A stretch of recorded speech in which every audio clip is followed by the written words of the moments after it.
American soldiers accidentally started a religious revival on a Pacific island in the middle of World War II. Just off the northeastern coast of Australia lie the islands of Melanesia. The islands and their inhabitants were largely isolated from the rest of the world until the 19th century, when colonial empires expanded into the region. The locals quickly became resentful of their new colonial overlords, who forced many of them to work on large plantations. During this time of turmoil, many sought refuge through community and spirituality. Thus, the first cargo cults emerged. A cargo cult is defined as a religious movement that believes in the arrival of a new utopian age and the arrival of bountiful goods delivered by supernatural forces. At some point in the 1930s, on the island of Tanna in Vanuatu, one of these groups emerged, worshipping a figure named John Frum. John Frum was purported to be a messiah who would uplift the people of Tanna from enslavement and colonialism and deliver vast amounts of cargo in the form of food and goods. As you might suspect, the colonial authorities did not take too kindly to the new movement. British authorities imprisoned and exiled several leaders of the John Frum movement in 1941. However, that same year, Tanna and the rest of Vanuatu suddenly found itself on the front lines of World War II.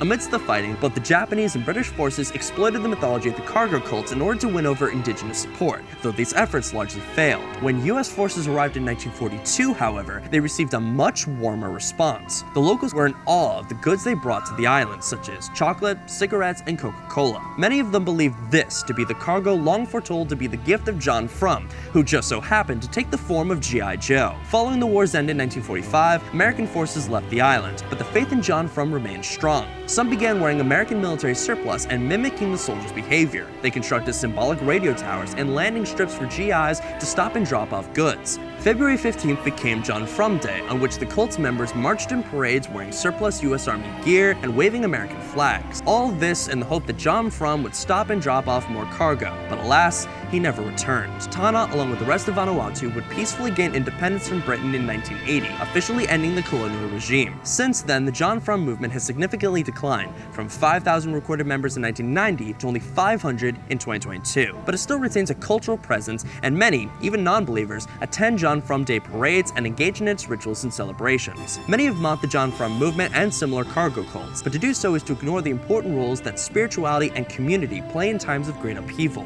When colonization began, life on Tanna was turned upside down, and many of the islanders suffered. For its followers, belief in John Frum was an escape from the harsh realities of colonial rule. American forces did not intend to liberate Tanna from the British, but their arrival, and Vanuatu's eventual independence, unintentionally actualized the mythology of John Frum and kept hope alive for the movement's followers. Religion is complex, but it often gives hope to the hopeless. So I ask, who are any of us to judge as to how someone believes that hope will be delivered?